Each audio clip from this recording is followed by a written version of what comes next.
This is a volunteer. I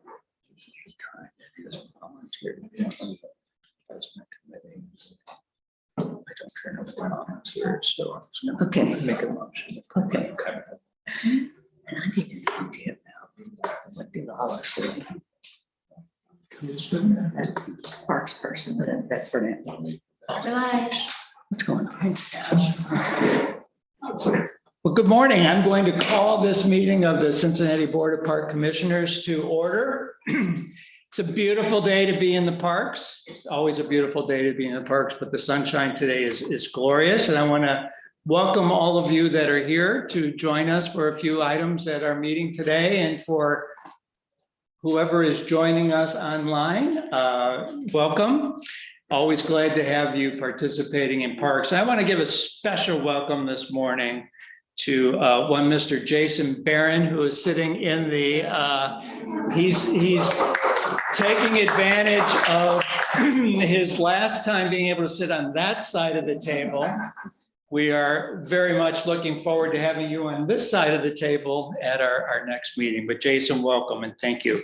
We're going to start with public comments today. And I know I've got a couple cards from people regarding the Laurel Ezra Charles Park naming, and we're going to take those comments when we bring up that issue. But we do have a couple people that would like to address us on other topics. And Joe Gerasi, if you would join us first. Sure, I'll defer until Steve makes his comments, please. That's absolutely fine. You tell me when. Thank you very much. And then Evan Walker is here, and Evan, you would like to, you were in my notes here, but please come up and address us. Evan is with an organization looking to put a skate park in one of the Cincinnati parks. So Evan, welcome. Good morning, everyone. Yeah, my name is Evan Walker. I'm representing a group called the Cincinnati Skate Park Project. So it's a diverse group of skateboarders, but also roller skaters, inline riders, different wheeled sports. So Cincinnati has a great park system, beautiful green spaces, access to parks. We still lack in safe, accessible, and attractive places to do these wheeled sports like skateboarding, roller skating, inline skating, like I said. And actually, skateboarding is still effectively banned in the city parks. And so I think the opportunity here is that a lot of cities around the country have embraced skate parks as a way to activate underutilized spaces, get young people and not so young like me. And I'm not even the oldest skateboarder in town, but get people into parks, get them active. You know, it's a place that young people want to go and get active. It's an alternative to expensive and in some cases less popular team sports. It's cheap. Diverse communities are interested, and I think skate parks have higher upside and less downside than I think a lot of people imagine. They're no longer just like paving the park. It's putting the new parks have like historical features in there, sculpture parks, rain gardens. You know, I think something we would want to do, and we've been talking to the city about, is doing something with the rain garden, so it has rainwater filtration as part of it, environmental education, things like that, and get grants to help support the project that way as well. And actually, their skate parks are one of the most used feature in parks these days. There's a national study that just came out that's found that skate parks are the fourth most used in terms of weekly total use hours feature in public parks. So that's ahead of sports fields, exercise spaces, dog parks, and yet we don't have enough skateboarding opportunities in our city parks today. Columbus, Indianapolis, Louisville, Kokomo, Indiana even have all opened their second or third skate park in the last year. So we can't get ahead of them. We can beat Pittsburgh maybe. We would if we move, but we can. And I think we have some great ideas, immediately implementable and cheap solutions, and some longer term vision with low maintenance costs that we'd just love your support for. Super. Well, Evan, I appreciate your interest, and I appreciate the advocacy. Parks are changing. People's use of parks are changing, and we're always glad to hear what the community is looking for. I'm also the park board's representative on CRC, and I'd be remiss if I didn't mention that CRC does have a skate park on Evans Street down at the foot of Price Hill. And I know in your petition, I did do a little research on your organization, the petition that you have put out trying to encourage us to put a park in. You've mentioned the Ryan Sports Complex, Oscan Playground, and the Dunham Recreation Area, and all three of those are CRC controlled parks. What I'd like to do is recommend that park staff jointly, and I will take this to my colleagues as well with the CRC board. And I think jointly, it's a topic that I think both Parks and Recreation should address and should talk through. Where does this best lie? Is it a parks endeavor, or can we be supportive of CRC in putting in a recreational skate park? But I would encourage staff to pass this along to the director to follow up with. Does anybody have any questions for? Thank you very much, Evan, and we will look into this. Yeah, those locations too are sort of preliminary ideas. We have other ideas we've talked about and it's actually seen. I think we can use even smaller spaces than we initially thought. So yeah, we're totally open to ideas. We just want to be kind of part of the process from the beginning, even to make a place like the Evans Recreation spot more attractive to skateboarding. There's certain things about it that maybe didn't incorporate skateboarder input and rollerblading and roller skating. They can make it more useful. So yeah, we appreciate the support and interest, and we'll be in touch. Absolutely, thank you. We'll be back in touch with you. Thank you. So the rest of the public comments we will hold till the agenda items. I did want to mention that the park board also received, besides communication about the skate park, we've received communications with concerns on the Otto Armleiter Splash Park down on the waterfront. We've heard those before. We understand that there's some repairs that need to be made, and there is a heightened concern about homeless encampments popping up in the Otto Armleiter Splash Park area. We also received a letter advocating for the park board's focus on ADA accessibility in our parks. And I have to say that that is an area that this commission takes very seriously. And I know we were led by our former commissioner, Kevin Flynn, on making some inroads into being assured that all of our projects will be ADA accessible. We did hear from a community member about a large dead tree in French Park. I'm sure the staff have seen that, and Crystal and her crew can help with that, I'm sure. And then advocating for a skate park, and we heard about that today. So those were the public input that received via written email or letters to the park this past month. With that, we will move into our agenda. Again, I want to welcome everybody here and acknowledge my two colleagues, Commissioners Brad Lindner and Susan Castellini. Our other two esteemed members are away traveling this month, but the three of us do represent a quorum. And since we're all here, we'll take all votes by voice vote today. Yes, ma'am. Okay.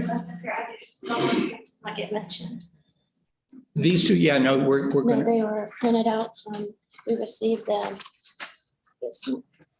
okay. Cynthia. Yeah, that's what I mentioned. Oh, did you The mention- accessibility with ADA. Oh, Yes, yes. Those were all the comments that we got. So we'll first move into an update by Derek Gentry. Is Derek here, or is somebody going to do that for us? Rocky, is Derek out there? Okay, well, then we'll move to approval of minutes. We have in our packet, our minutes from the meeting, last month's meeting on July 1st.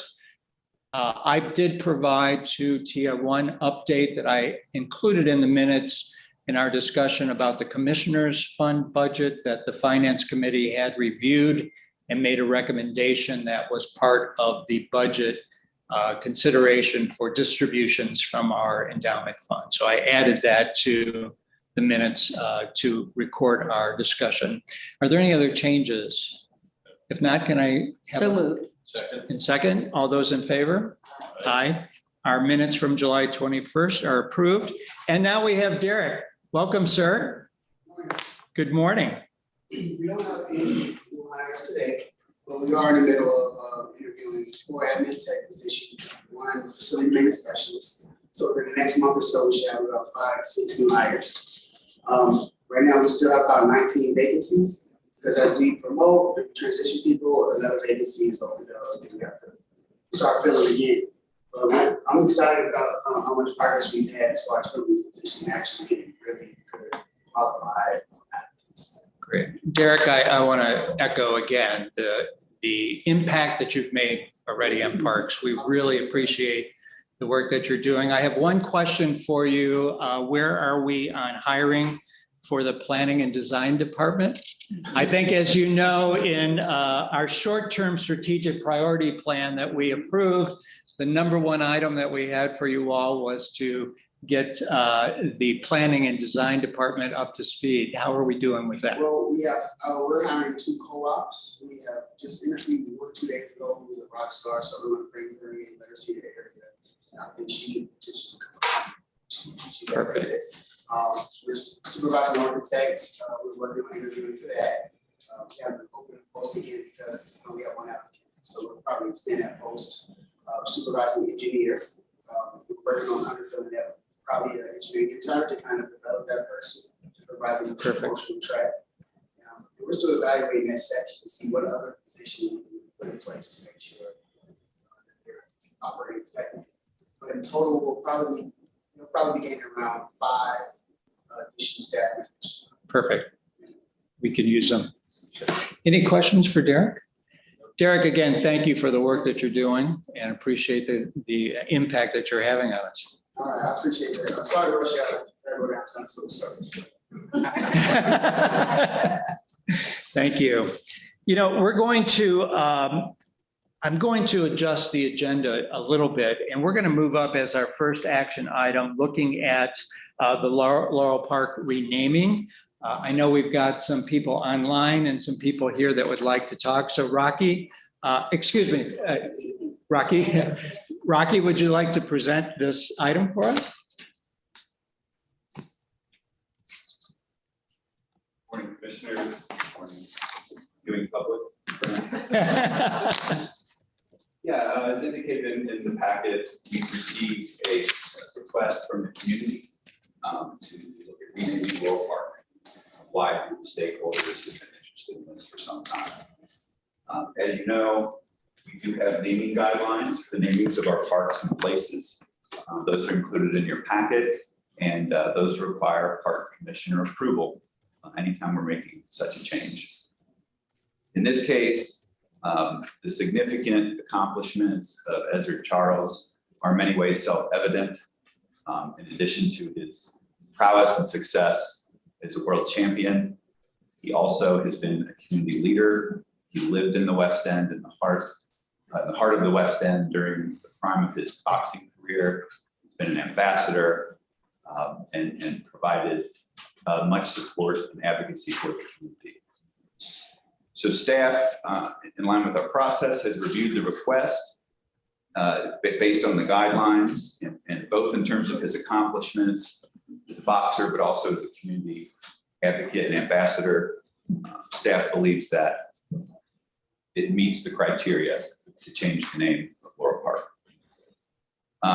Just wanted to mention, we also looked into the current naming of Laurel Park through our archives and other archives, any information we could find.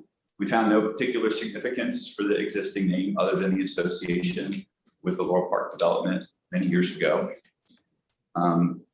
If you're curious, the present Laurel Park property was acquired in 1932 as part of the Union Terminal project. And it was, or I'm sorry, as part of that, they had to move the existing Laurel Park and playground. So they purchased this property in 1932, which they needed for the approach into I-75. But other than that, there's no particular significance. And if you all approve this request today, we will work with those involved in the community and our folks on getting the signs replaced in the park, ideally in conjunction with the Ez Festival on October 1st, large community festival, which will also be the location where they will unveil the new statue that's been in progress. So in a nutshell, that's what we're looking at. We do have, as you can see, many members of the community here who are interested. I believe the vice mayor is joining us, as well as the Parks Foundation. So if you'd like to hear any more from them, they're able to speak. And we did receive, I saw last night, a letter from the West End Community Council officially asking us for this. Yeah, and I would mention that's consistent with the other recent name changes we've had. They've been initiated at the community council with formal letters to us. So this is consistent with that, and I admitted that, so I appreciate you mentioning it. Vice Mayor Kearney, thank you for joining us. Would you like to address us? Good morning. Good morning, everyone. I'm so honored to be here. I wish I could be there in person. My son is moving into Miami University and we're in Carline. So it's a crazy morning, but this is so important. First, let me just thank the park commissioners, all of you, for all your great work. You've really put Cincinnati on the map. I know we've been rated number 5 in the entire country in terms of our parks and, moving up. And so we are so proud, and it means a lot for our city because a lot of people come here for jobs and stay here because of the parks. They think our city is just so beautiful and so accessible, and that's because of you. And so thank you for that. I also want to give a shout out to Ezra Charles II, who's on this call. He's a childhood friend. So I grew up in Avondale, and and Ezra Charles and his family's backyard abutted our backyard. So I'm really happy to see my childhood friend on the call. I don't know as if you're speaking, but I'm just so happy you're here. And I'm really thankful. The idea to change the name was the idea of Stefan Pryor, who's the son of another Cincinnati boxing champion, Aaron Pryor.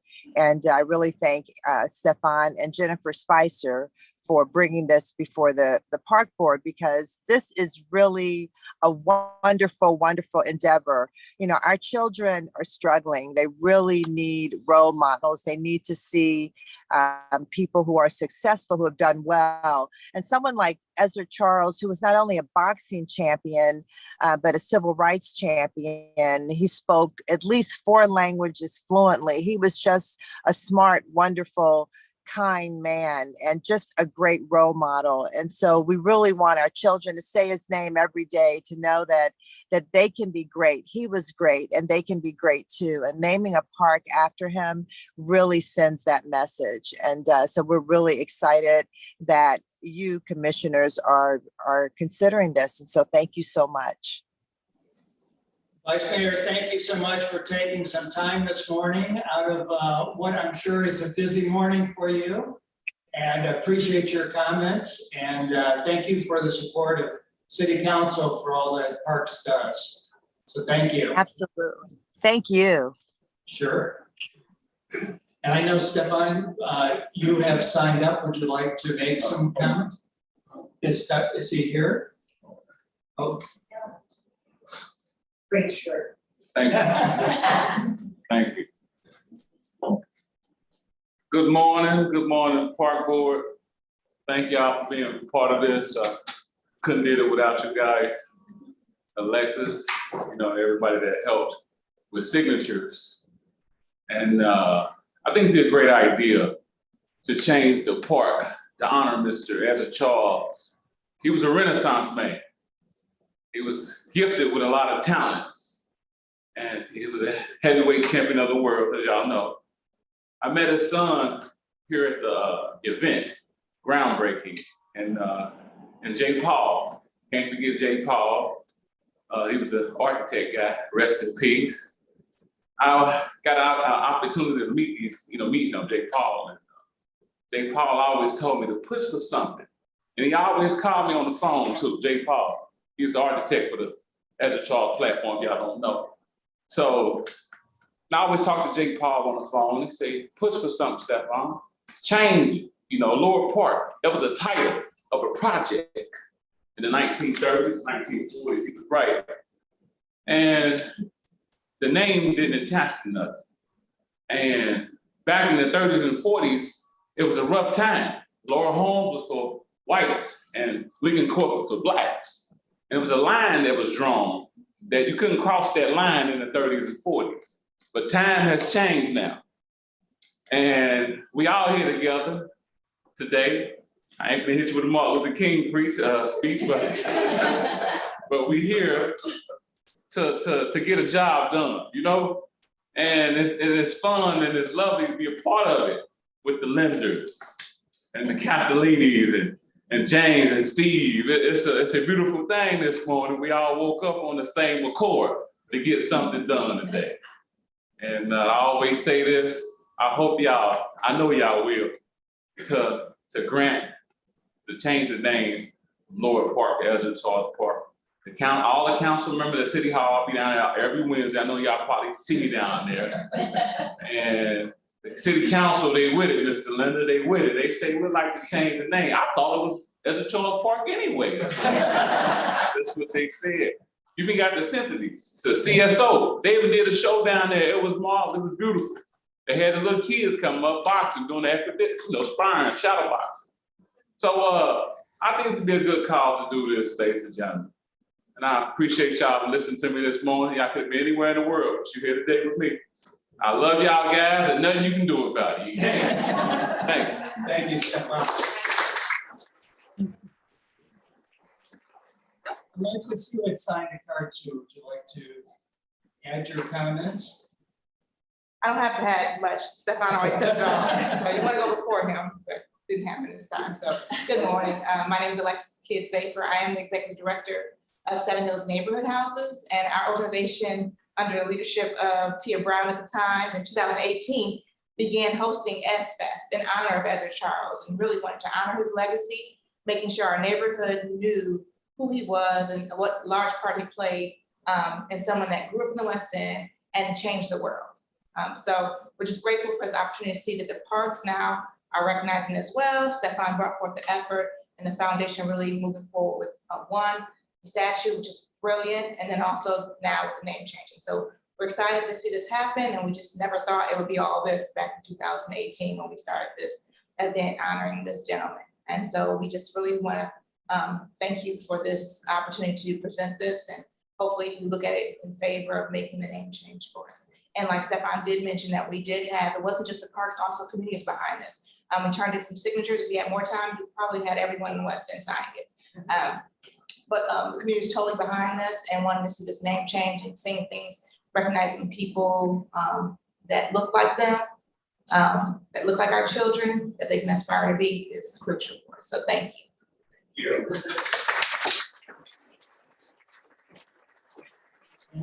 Thank you for your early work with S-Fest too. Tia, I know you were instrumental in that as well. So thank you. It's best. We had another speaker, he didn't know to sign up, Wayne Norman. Sure. I'm not breaking the chain. No.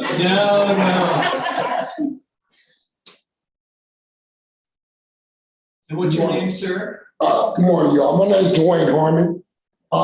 In January, I'll be 65. Where did I grow up in? West End, near Crosby Field. Okay. Ezra Charles was probably a name that reigned in the community all the time, because at the Philly Street Neighborhood House, Seven Hills, where she runs it now, the boxing program was one of the most safe havens we could have in the community. So to not name that park after Ezra Charles would be like a sword for our kids, because right now they need to be healed. Okay? And to name that park after Ezra Charles and to make this event, because it's going to be the biggest event in the city on that day, to change that name of that park would change the feelings of some of the seniors in the community who really care about Ezra Charles and care about the change that's going on in the community.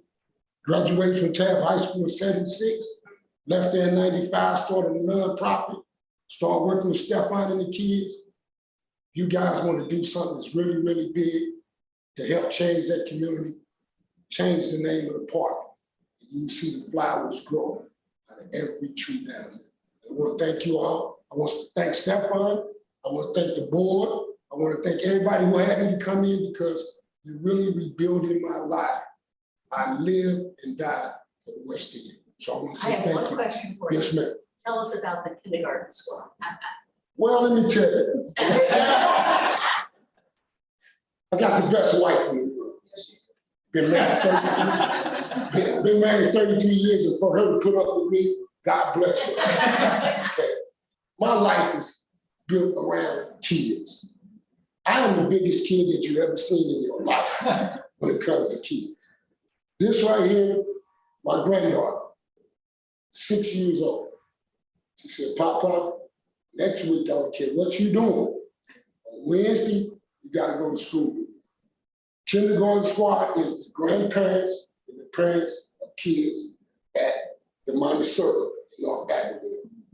This morning was one of the greatest days of my life to go to school with my granddaughter this morning. To have her to hug me, to tell me that she loved me, and she asked me to have a good day. That's what the kindergarten squad is about. We're about supporting the kids, giving the kids what they need to succeed in life today. So that's what it is. And if you need a t-shirt, I'll get you. So thank you guys. Thank you. I know our friends from the foundation who have been instrumental on this would you like to? I just wanted to thank everybody that came today. We have a huge committee of people supporting us. We've been working on this project for 5 years.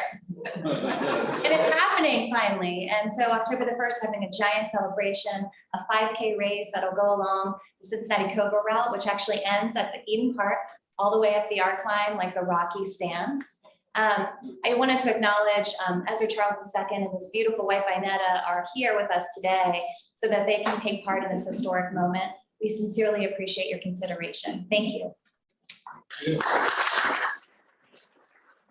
I'll just note that our colleague, Vice President of the Board, Commissioner Linda Thomas, has been very active in the park and in the planning and on the committees as well, and is fully supportive and sends her full support, even though she couldn't be with us today.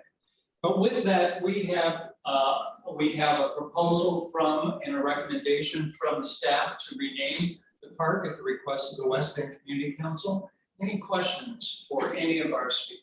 This is easy. This is very. We like these types of things.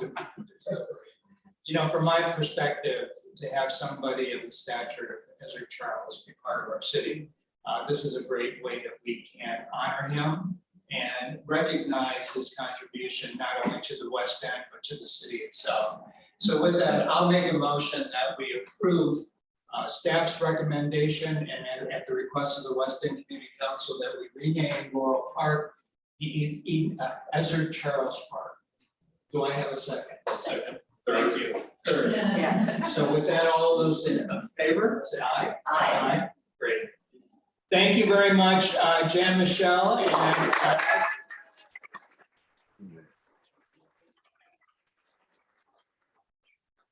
you, Rocky. With that, we also have, I'm sorry. Someone came on, I guess it's not. Oh, Mr. Charles, did you want to say something to us? I just want to say thank you and God bless all of you. And I want to thank Brother Stephen Pryor for all the work that he's doing. And may God bless him and he be safe and stay healthy, and all of you stay healthy, and God bless all of you. Thank you, and we look forward to seeing you again in October. So thank you very much for joining us this morning. And thank all of you again for remembering my dad. Thank you. Thank you.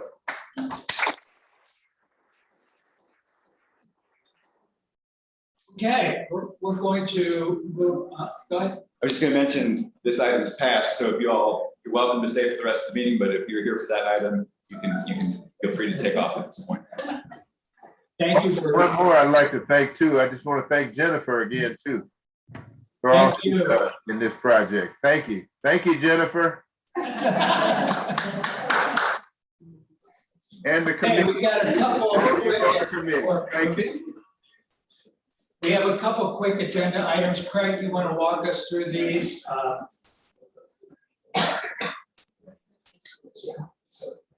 Mr. Sherman? Good morning, Commissioners. Got a couple items here. I believe the first one is for the Lido Park. The Lido Park project, as you're aware of, the July meeting came in roughly $710,000 over the projected estimated costs. So with that, the Commissioners last month approved an additional $200,000 out of the capital improvement fund to go towards the Lido Park project, in hopes that Western Southern would cover the additional $510,000, in which Western Southern has agreed to. So this month, we're asking for the Commissioners to approve staff to apply and accept $510,000 from the Parks Foundation that will be receiving those dollars from Western and Southern. Well, once again, I want to make sure we say thank you to Western and Southern for their ongoing support of this park, and their diligence in sticking with us and getting this project moving forward. So, any questions regarding this? Can I have a motion? So Second, all those in favor? Aye. Thank you. Thank you very much. The next item is in-kind or quarterly in-kind donations from the Parks Foundation. The second quarter of 2022, we received $57,031.66 in in-kind donations from the Parks Foundation. The majority of that was for equipment for the Sawyer Point tennis courts. That was $54,075 itself. So park staff request the board approve or accept the in-kind donation from the Parks Foundation. Super. And we had a representative from the pickleball group last month at our meeting. This is funds that they've raised for that new Sawyer Point pickleball court, correct? That is correct. Super. Any questions? Yeah, just one question. It was postponed, the grand opening for that was postponed because of weather. What's going on? Do you know? It's rescheduled for lighting of the courts. So we need a certain amount of days. Gotcha. I believe, what is it, September 8th or September 9th? Okay. September 9th, Okay, thanks. we will have the ribbon cutting with the pickleball group.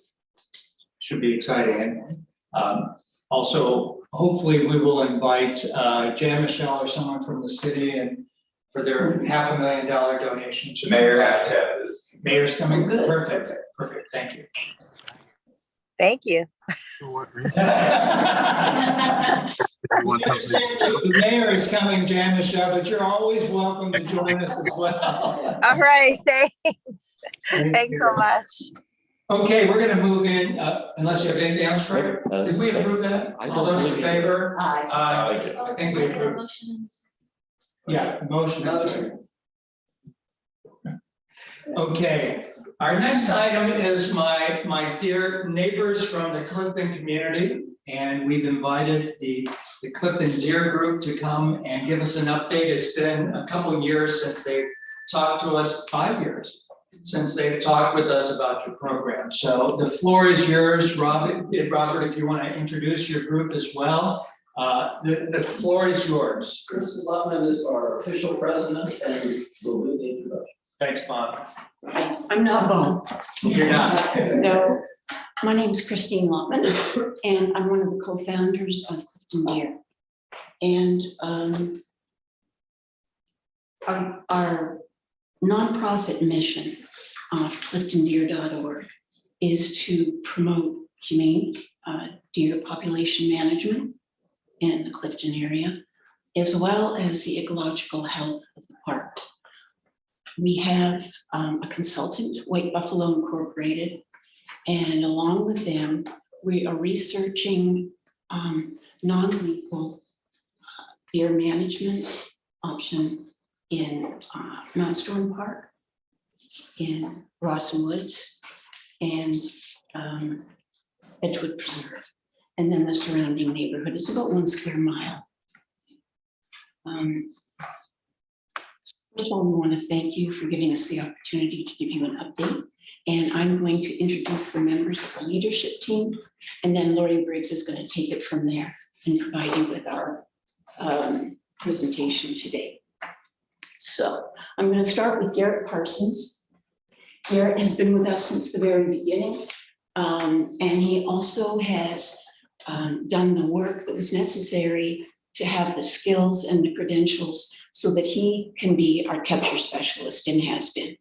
So he currently is the lead of our field operations team. And Lori will get into the details of that downstream. I would also like to introduce Robert Rack, AKA Bob, okay? And he also was one of the co-founders of Clifton Deer. And he serves as the park liaison by day. And during field operations, he is the field transport lead by night. And Beth Whalen has also been with us since the very beginning. She attended our first volunteer meeting and has been with us ever since. That was way back in 2015. And Beth is our community liaison person, and she's also our field communication lead when we are out in the field actually doing the program. And Lori Briggs, who's presenting today. She's a co-founder of Clifton Deer, and she is also our treasurer and is presenter for today. So thank you so much, all of you, for this opportunity. And we're going to be perfectly happy to answer any questions you may have at the end. So thanks. On the side of the remote, there's a switch. Oh, if I turn it on, it would help, wouldn't it? It'll work better. Thanks, Steve. There's the crew. Yeah, that's. And there we have it. Thank you, Chris, and good morning. Morning. I just want to go back one slide to show you that is the outline of our study area. It's about 1 square mile that includes those 3 parks that Chris mentioned. So as Jim mentioned, we have not reported to this board in person since 2018. So I'd like to start with a few important reminders about who we are and aren't, as well as our approach to the fraught topic of deer management.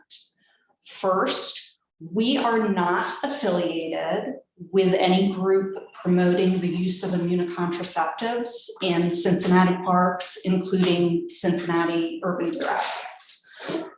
Nor are we questioning the park's determination that deer management is necessary to a healthy ecosystem.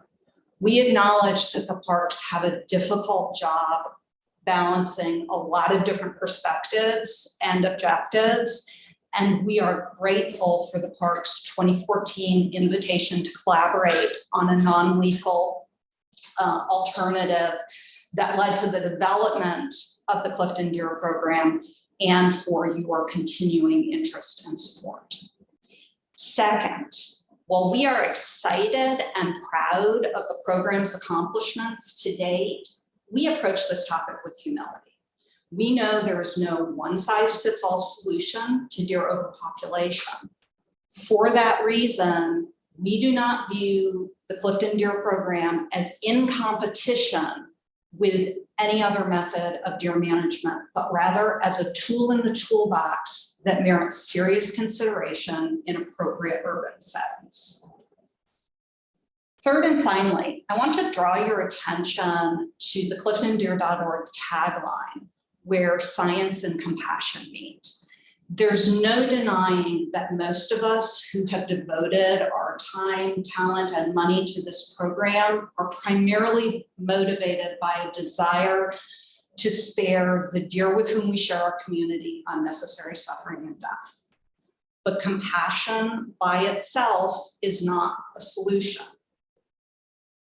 We knew we had to offer an alternative capable of producing demonstrable results. We found that alternative in the science of fertility control. So yes, our program was sparked by compassion, but it is driven by science. So what is that science? How does a sterilization program reduce the deer population? First, let's talk about deer behavior. So you're seeing here 2 photos taken about 3.5 years apart of the same family group, all of whom were sterilized in December 2015 and who have remained together and in the same general area for going on 7 years now. Research shows, and our experience confirms, that suburban female deer have very high site fidelity. Most spend their entire lives within roughly 1 square mile of where they were born. Further, they have high family fidelity. Most live in distinct family, matriarchal, or social groups. While the behavior of males is different, with most males leaving their herd of origin by age 1 or 2, possibly as an evolutionary adaptation against inbreeding, site fidelity among males over the age of 3 is moderately high as well. There certainly are exceptions, most doesn't mean all, and environmental factors can temporarily or permanently displace deer. But all things being equal, most adult deer, especially the females, settle in one neighborhood, even in open or non-insular areas like our study area, with no walls or fences to keep them from coming and going. So with that behavioral background, let's turn to the math. To reduce the size of any deer herd, mortality plus emigration, sometimes called dispersal, has to exceed fawn recruitment, basically births, plus immigration. Lethal programs try to achieve that reduction by increasing mortality. Non-lethal programs like this one try to achieve that reduction by decreasing births, just working different sides of the equation. We use a procedure called a rapid ovarectomy to tackle the birth side of the equation. It's a procedure similar to what your vet may have used to spay your dog or cat, but it's less invasive because an ovarectomy just removes the ovaries, not the uterus. A doe without ovaries no longer experiences estrus and can't become pregnant. By performing ovarectomies on a very high number of females within the herd, we're talking about more than 95%, births can be cut to near 0. The bottom line is that low migration, that tendency of most deer to stick close to home that we talked about a moment ago, coupled with very few births, makes gradual reduction over time through normal attrition as the herd ages possible. So as you might imagine, deer are a bit harder to take to the vet than your average cat or dog. So here's a bit about how we do it. First, to prepare for our annual field operations, we spend a few weeks gathering data using horn-baited field cameras to get an idea of how many unsterilized deer are in the area and where they're located. We typically conduct field operations in the winter, often over a couple of weekends and mostly overnight when deer are active and humans aren't. Capture specialists locate and dart deer with tranquilizer darts from vehicles on public roadways or from bait stations on volunteer properties throughout the study area. The deer are tracked until they are unconscious, typically just a few minutes, and then transported to nearby UCAN spay and neuter clinic where a veterinarian performs the ovarectomy. All deer are given long-lasting antibiotics and pain relievers and are fitted with state-mandated numbered ear tags. Some are radio collared to track migration patterns and mortality. Treated deer are then returned to a location near the area where they were darted and monitored until they recover. The entire process from initial darting to release typically takes about 2 hours.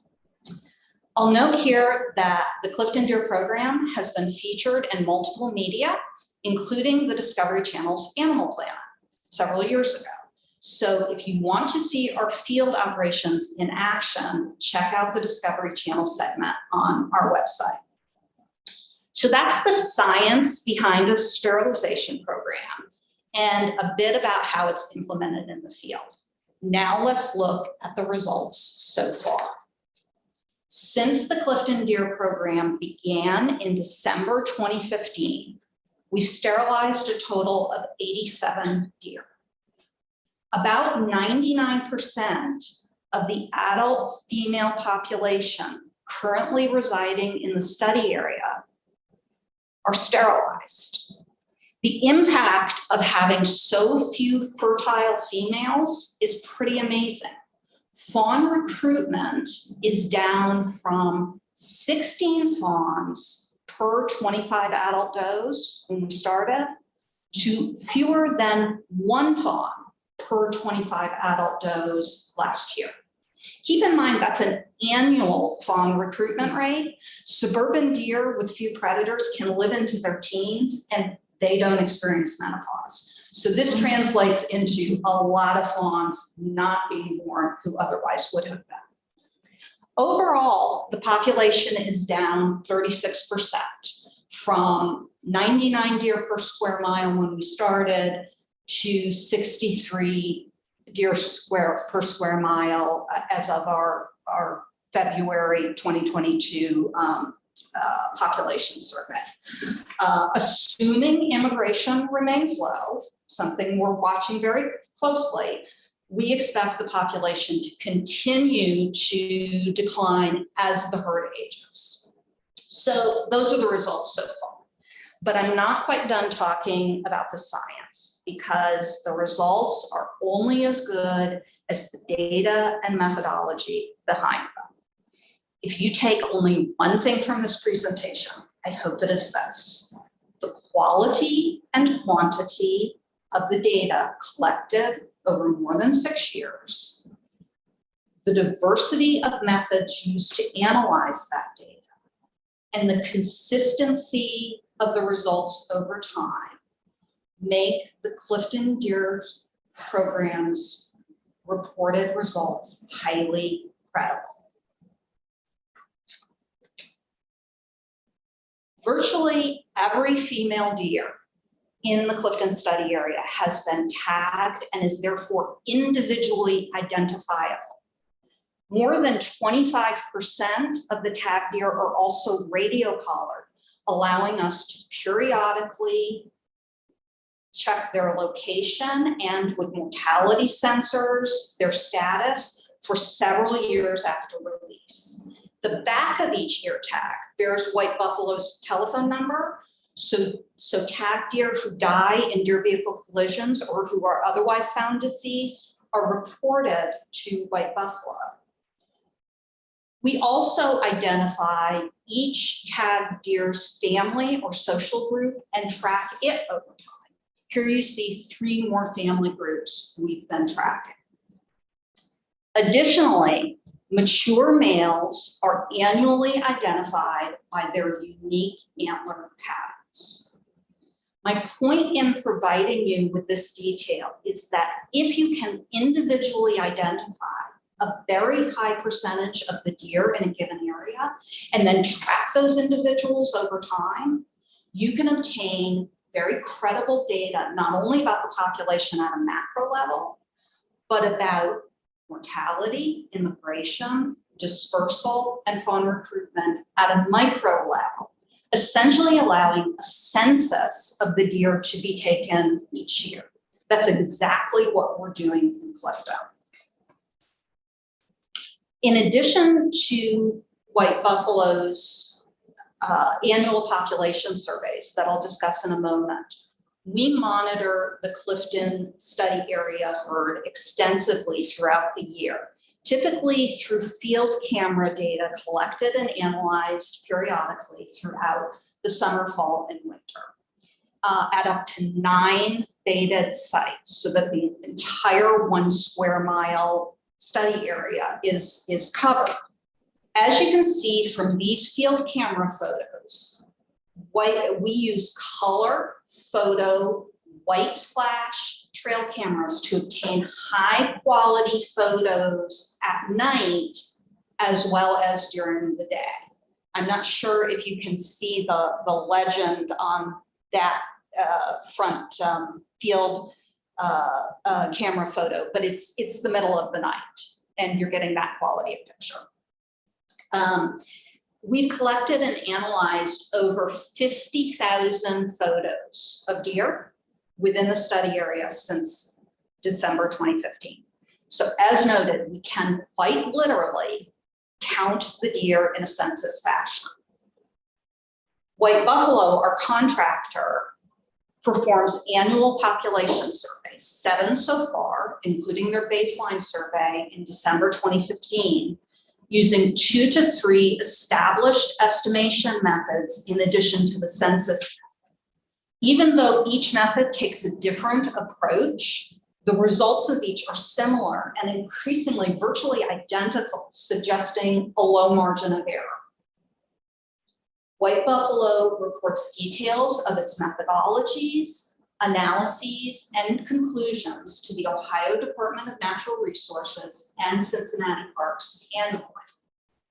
In addition, in 2021, White Buffalo published Clifton's results along with those of 5 other sterilization sites around the nation in a peer-reviewed article in a scientific journal. The article concluded that, quote, significant reductions in local deer densities using high percentage surgical sterilization programs can be achieved in non-insular locations, end quote. Because of the wealth of data collected over an extended period of time, we know that the research about deer behavior that I talked about at the beginning has been confirmed in Clifton. No matter what time of year we look, we see the same individuals in the same family groups in the same general areas. We're also able to identify behavioral outliers at an individual level. The occasional young buck who's still with his birth family long after other bucks have left, or the occasional adult female with wanderlust. In closing, I want to share some good news about our costs and then talk a bit about what we're working on now. First, as you can see, costs are way down from over $40,000 in our first year to less than $6,200 this past year.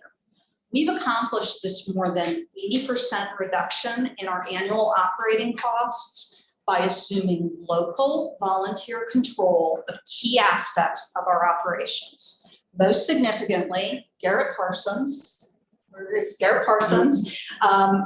underwent more than 100 hours of intensive training, both in the classroom and in the field over a 3-year period, and continues periodic advanced training to further hone his skills. He's now a fully qualified darter and capture specialist. Additionally, our partnership with UCAN gives us access to UCAN's state-of-the-art surgical suite.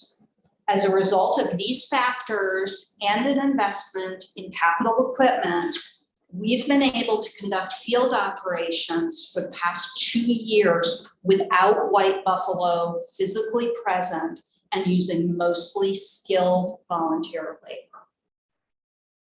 Lastly, I want to tell you what we're working on right now. There's still so much to learn about the long-term potential of a sterilization program. So we are continuing to collect population data, including data on immigration, mortality, dispersal, and fawn recruitment, and reporting our findings to ODNR and the Cincinnati Parks.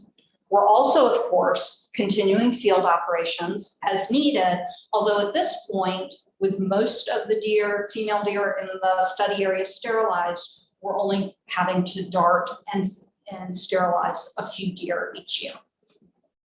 We've also been asked to develop a best practices guide for other communities interested in replicating our program. We routinely receive requests for information from around the nation, so we know the interest is there. And we're excited to share what we've learned and to help make this type of program more accessible and less intimidating to other communities. As I said up front, we are proud of what has been accomplished since the park's early invitation to collaborate, and we hope you are too. Thank you so much for your kind attention, and we'll take any questions. I have one question. Yes. When the does are sterilized, are they less attractive to the bucks, or are the bucks still attractive to them? But that is such a good question. Yeah, because they don't experience estrus, they're not emitting those pheromones that make bucks chase them. So the bucks are much less likely to chase them. The bucks still are going to engage in a lot of the other behaviors associated with the rut, the crazy running around and rubbing their antlers, because that's controlled actually by daylight. The declining day, declining sunlight triggers testosterone. So the bucks get the surge of testosterone in the fall and behave crazily anyway, but they don't chase the But I does make an nearly as much. assumption that you're going to have fewer bucks attracted to the park if there isn't You know, a viable. you don't know because, that yet. Well, I think that is that assumption makes sense, but it probably doesn't bear out in reality, because keep in mind that the rut is basically a couple of weeks. So the bucks are interested in sex for a few weeks of the year, and they need to live somewhere the rest of the time. And remember how I said that young bucks tend to leave their herd of origin? So we're seeing young bucks coming in every year from other locations. Like, I found a new home in Clifton, and they're usually coming in, maybe in the spring and the summertime, when they're not getting those signals that it's time to reproduce. So we really, it's possible that's a factor, but I don't think it's been studied, and anecdotally, we're still getting, we're seeing bucks that have stayed. We recognize them through their antler patterns, stayed for a number of years, so they haven't left the area, and young bucks are still coming in. Thank you. Sure. What a great question. They're just the unhappiest bucks. Oh my God. Yes. Well, I didn't mention that we're seeking funds for this buck therapy. Park for all these depressed bucks. So the question I have is you said that's what, 90 something deer per square mile down to 60 something? 63. What is there an ideal target, or does ODNR say this is the kind of balance as it relates to deer per square mile? Our goal is to keep doing what we're doing to get it down as low as we can go with this method, because 63 deer per square mile, I think most people, it's still a lot, it's still too much, The question of how low can we get it? And, that remains to be seen, and how long it takes, and what is both acceptable to the community and what the parks are seeing in terms of urban forest regeneration. I think we would look to our partners at the park to say, what the ideal deer population is, that may be a bit above our pay grade, and that's partly a community decision too. But we know we're not there. So, you know, we're probably quite a bit from being to, I don't think we're gonna see a situation where everybody's saying, oh gosh, you know, we don't have enough deer. You know, we still, yeah, not for a while. Okay. But for other communities, what would you say is the most critical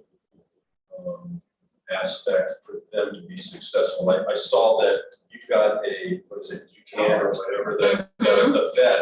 I mean, if you're in and out in 2 hours, that's got to be pretty close. So how critical, I'm assuming volunteer having an expert that eliminates the high-priced white buffalo cost. Right. So internalizing that, and then proximity to a vet that's willing to, you know, engage in this process, or what else is it's really critical for other communities to make this happen? Excellent question. So first of all, as we would need an area, you need an area with a good network of roads, because to get to that high volume, to be able to treat more than 95%, you can't wait for the deer to come to you. You got to know where they are and be able to go get them. So rural settings, or it's not going to, this won't work. This is an urban. No. You couldn't get, we consider it an urban solution. I mean, maybe you might be able to lower it some, but you couldn't do the results exactly. So good network of roads, cooperative neighbors. We rely a lot on homeowners being willing to let us traipse into their yard with corn, you know, to track the deer. The first couple of years, our partnership with UCAN didn't come until 2 or 3 years ago.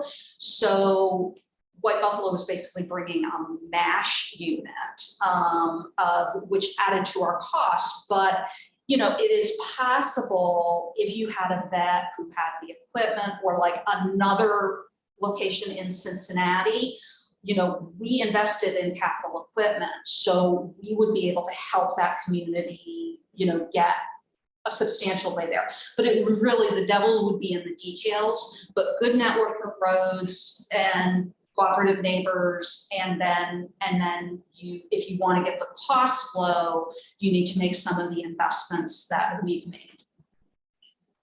I think this is a program that's exemplary as far as the community relationship with parks and the community and the volunteer program. This is so well organized, so well run, and we very much appreciate that. A few points that I want to make sure we all take away as well. This is a research program that ODNR sanctions. Right, we have a permit, a research permit. There's a permit that is given. So this is one of the few, if not the only, research program in the state of Ohio doing what you're doing. Is that right? Well, it was for the longest time, but last fall, South Euclid started a sterilization program using white buffalo, and Garrett went and darted there as well. He was part of that program. So we have a second one authorized by ODNR in the state of Ohio. That's great. That's great to hear. And do I understand that the sterilization darts still are not approved? You know that? No, the darts are approved as the tranquilization. No, I understand that, but there also is, there. The contraception is my understanding that the state of Ohio has not approved the sterilization medication, or not sterilization. Well, they're darts, the dart. Contraception drugs. Right, we are not a contraception program. I was just curious if you knew whether that had been approved yet. Yeah, I don't believe so. I don't believe so, but that's not our program, so I don't want to speak with authority on that. But there's, I mean, the darts we use, Garrett could speak to the drug protocols, but they're all very standard drugs, and the darts have a tracker in them. So they stay in the deer. That's how you find the unconscious deer. But all of that is taken from the field. I mean, we leave nothing behind. There's, you know, and it's pretty normal routine drugs that any vet would use. 21 to 9. That's what I think she said. Oh, are you asking No, why she we're not? wasn't. She was I just- don't. She knew that there was some controversy about the approval of the contraceptive drug. I think she was just. Right, I was just curious. You have to do that every year, right? I mean, it's pretty much, you gotta go dark every female Oh, right, every year to. right. Yeah, we don't use contraceptives because it sounds good, but over time you have to, I mean, we all know vaccines from COVID, it's a vaccine, you gotta boost, you gotta keep doing it to, and there are breakthroughs, so. Thank you. Well, again, thank you for the presentation and thank you for your years of volunteering and doing this. And it's a great program. As a member of the Clifton community, I'm seeing results. That's great to You hear. guys can grow hospice and. We have a plants in Clifton. Nice. So thank you very much. And Bob, I want to thank you too. Bob also serves as a CPAC member for our parks at Mount Echo and Mount Storm, Biddle, and Denora parks as well. So thank you for your time and volunteerism for that. Jared, I have a question. What kind of rifle do you use? It's an air rifle. It's a dart projector. Yeah, so there's multiple types on the market. We use. So what's it's called a max specific, caliber. it's specific to darts. Specific, yeah, you can't shoot anything but a dart from it. And are those allowed in Indianville was the second question. Sorry. You didn't hear that. Well, thank you again. Thank you for the presentation. And though you haven't been in front of us, we do get your flyers that you send to us with the updates, and we do monitor and appreciate all that you do. And we're more than happy and thrilled to be part of the sponsors for that program for you. Thank you so much. We appreciate you. Thank you. Okay, we'll move on now, and we're gonna move from deer, and we're gonna talk about the Explore Nature program. So Jennifer? Yeah, first I want to say thank you for allowing us to be featured on the agenda. We wanted to highlight, I know a lot of the great programs that are happening in our parks department, but I wanted just to highlight some of those that are really happening at the appropriate time of year and really highlight the staff that's delivering those programs. So they're really passionate about what they do. It gives you an opportunity to see in depth a little bit more about those programs. Today, we're going to be looking at the Explore Nature program. That's from the Natural Resources Division, headed by Crystal Courtney and her team. With us today is Jennifer Hartman, who will deliver the presentation. Jennifer, Good morning. Good morning. Morning. How's everybody this morning? Very good. I don't think I have the clicker. I think, I was just trying to find it. I think someone left with the clicker. Oh. Somebody dart that, no.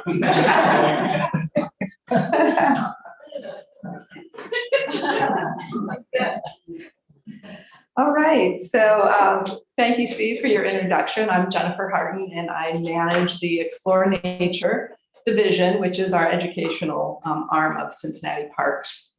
And I have not been doing this for 90 years, but the park department has been doing a wonderful job with really connecting our community through education to the natural environment. All right, and this is our mission statement, to educate people of all ages about the ecological, natural, and historic resources in the Cincinnati parks and preserves, and to inspire our community to assist in their protection and management. We have 6 centers. 5 of them are nature centers, which we do a lot of programming out of. And then we also have the Bettman Natural Resource Center, and that's more administrative, and that's where the park archives are. I'll just start with Avon Woods. That is in the Paddock Hills, Bond Hill, North Avondale area.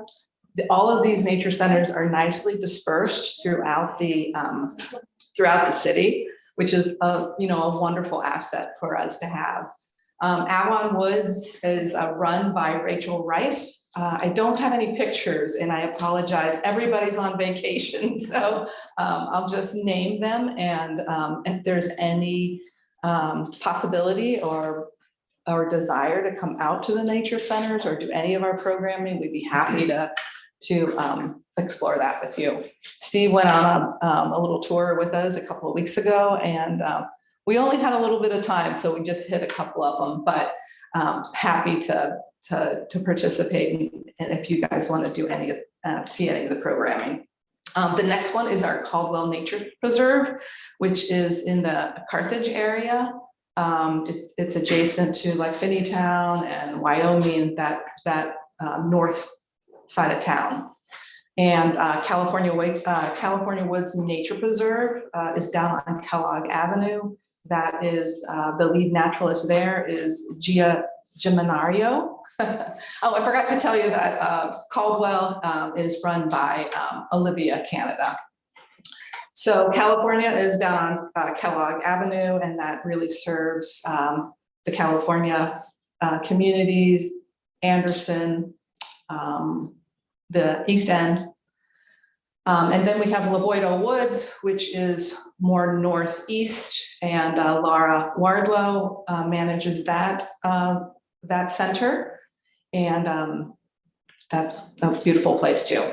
And Trailside Nature Center, right in the heart of the city in the Clifton community, is a beautiful nature center. It is more urban, but we have been doing a lot of work in that area too, in that park. Oh, let me go just back to Bettman. We also have the archives there, and we have a wonderful volunteer that her name is Vicki Newell, and she comes once a week, every Tuesday, for about 2 to 3 hours. So she's just been a wonderful asset, and any of the historic information, any of the board minutes, all of those are stored at Bettman. And then just a little recap of what we did in fiscal year 2022. These numbers are actually a little bit lower just because of COVID than we normally have. So for 2.5 years, we've been downsizing our programs so that we can socially distance. And we based that all on CDC guidelines. But 839 programs this year, which include our school programs. This year, for 2022, we just started building back up on our school programs, actually all of our programs, because schools were not allowed to go on field trips, and that's a big part of our programming during the school year. Camps, summer camps, we do summer camps, school break camps, and Nature Next Door, and I'll get into those a little bit in the next couple of slides. And then our public programming. This year we served 5,100 community members and almost 6,000 adults, 1,800 children. And then we were starting to track the virtual participants. This is actually only out of one nature center, the California Woods Nature Center. Gia has been very active in the Facebook Live that we do once a week. And she also does a Nature Guys podcast, which is a lot of fun. So she was tracking all of that. So this number probably is a lot higher. This is just not something that we've tracked in the past. So we're happy with those numbers. So our school programs, this is something that the program, the Explore Nature, has really focused on September through May.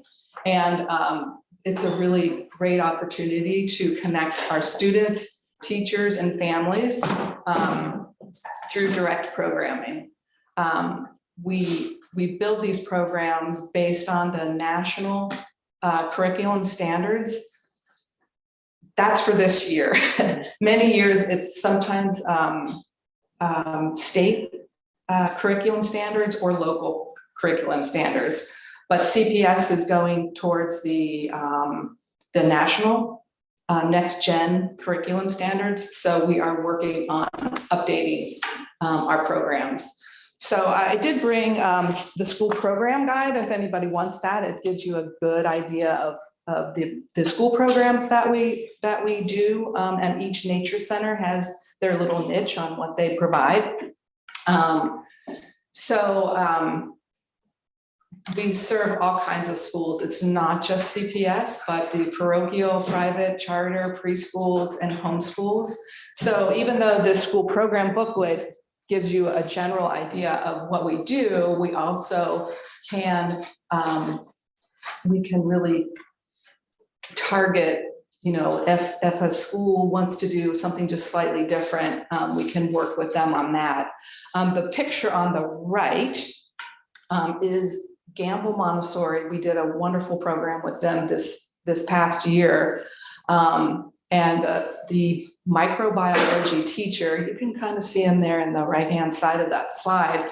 He brought his microscopes and his students to Lavoida Woods, and they went out into the field and they actually collected water samples, and then they looked at that through the microscope. So it was, you know, so we can do, you know, targeted programming too. All of our programs, we really try to get the kids and adults outdoors. We always have an outdoor component, just so that the kids and the adults can get that connection with nature. And this program I wanted to talk to you a little bit about is Nature Connections. And I mentioned Rachel Rice, who runs the Avon Woods Nature Center. It is really she really runs the free programs that we offer to our underserved communities. So the Nature Connections usually happens between September and May. She works with several different schools in some of our very urban environments.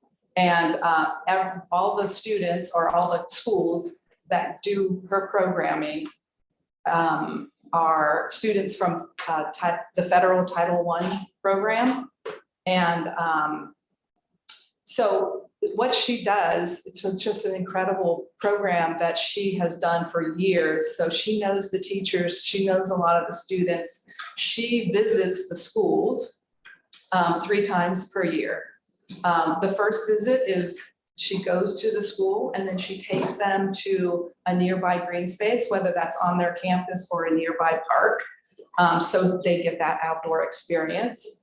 And then her second visit is in the winter. So she does a classroom presentation. And then the third visit, which is, you know, really incredible because a lot of these students do not get outside and are in parks. So this may be their only and first visit to a Cincinnati park. We bus them, thanks to a generous foundation grant, to bus these children to Avon Woods, and they do an outdoor experience there. So that happens in the spring. So Rachel sees these students, same students, 3 times a year. Jennifer, how many schools does this program reach? She usually sees about 10 to 15 schools. So it might be in Price Hill or Carthage or, you know, some of these lower income schools that do qualify for the free lunch program. A lot of the schools in the Cincinnati parks, in the Cincinnati area do qualify for that Title I program, but Rachel really has worked with several that are probably 99% Title I students. So that, I just wanted to say that is part of our school program, which is just an incredible program. And then we'll talk a little bit about camps. We have summer camps. Nature Next Door is another free program that we do, that Rachel does in the summer. And then we also have school break camps. So this summer, we served over 1,300 children. That, as I mentioned a little earlier, is a low number for us, only because we were keeping the numbers low because of COVID restrictions, and we wanted to keep our campers safe and our staff. So we had a little bit of a tough year with COVID this year. After 2 successful summers of no COVID, we had staff, parents, children getting sick this year. But we still had a great summer. It was a lot of fun. We do 8 weeks of summer camp. We do nature camps, and nature camps happen in 4 different parks throughout the city. The first week is Stanberry. We do French, Alt, and then Mount Airy Forest. So we try to spread the nature camps. That's totally outside. So we put up tents and we really explore those parks. We also have Discovery Mornings, which is associated with the summer camps, but that's for the preschoolers, but all of those 4 parks that I just mentioned. Then we also have, this is just a small sampling of some of the programs of their week-long camps. Creek Week and Outdoor Skills are very popular. Those happen down at California Woods. And Bugs is a kind of a newer one that Michael has been doing at Trailside Nature Center. And then Art and Nature, Laura Wardlow, really, she's an artist herself, and so she does a great program with Art and Nature camps. The last 2 weeks of camp, she takes different ages, so she does a younger group and then an older group. Those are just some sampling of what we do, but we have a great time during the summer, and the kids have a great time. I think the parents are always very appreciative. And this year in particular, they really, understood that, there was some issues going on in Cincinnati with COVID, but we had a very successful summer. What was the typical number be historically? It's more around 18. Okay. 18,000, yeah. 1,800? 1,800, Yeah. I'm sorry. And a lot of that is with the nature camps, because we usually have 8 groups. And this year we only have 4, so. Counselors in training. So this is part of our summer camp program, and it is an incredible way for, it's a youth to work program. And we also use it to engage our teens. So after our teens have gone through camp and they're kind of aged out of our camps, we invite them to become counselors in training. And they do this voluntarily, and we ask them just to at least give us 1 whole week. Many CITs come back, for 3 or 4 weeks. So this year, very successful. I'd like to just point out that we had 2 of our camp counselors, junior camp counselors, become actually paid staff. So they went through camps, as children. They became CITs as teenagers, and then became part of our paid team. So what's your age of the CITs? The CITs are 13 through 17. We do have some camps. We had like Eco Warriors this summer, which were teens, were 13, 14, 15-year-olds. And Outdoor Skills also is for the teenagers. But so we generally don't have CITs for those older teen camps, but these CITs generally work with our younger. What are some examples of the outdoor skills? Well, one wonderful day is over at Burnett Woods. We do a canoe day. So they learn, appropriate safety and how to paddle, how to get in and out of a boat, stuff like that. So that's one example. This year, in fact, the last 3 summers, well, the first summer, 2020, we did not do this camp, the outdoor skills, because of we didn't want to have overnight, and that's usually an overnight camp. We didn't do the overnight for the last 3 years because of COVID. We couldn't really put 2 kids in a tent that wouldn't be their cohort. So we're hoping to get back to that. That's part of that skill building. Let's see. So as CITs, they also receive training and in nature education and interpretation. So we're hoping that to expand this program a little bit so that we can use it more throughout the year. And also maybe work with Ohio River Groundworks Ohio River Valley, because they have done such an incredible job with the land management team. We're hoping to use this as another avenue for a work to school work program. Nature Next Door, as I mentioned earlier, this is another program that Rachel Rice does. She works out of the Avon Woods Nature Center. This is her summer program. Again, this has been a little bit different because of COVID, but she has 4 or 5 different locations. Sometimes they change within the summer, but Avondale, West End, Roselawn, Over the Rhine, and Evanston are some locations that this program was really designed for her to be in the park with staff and bringing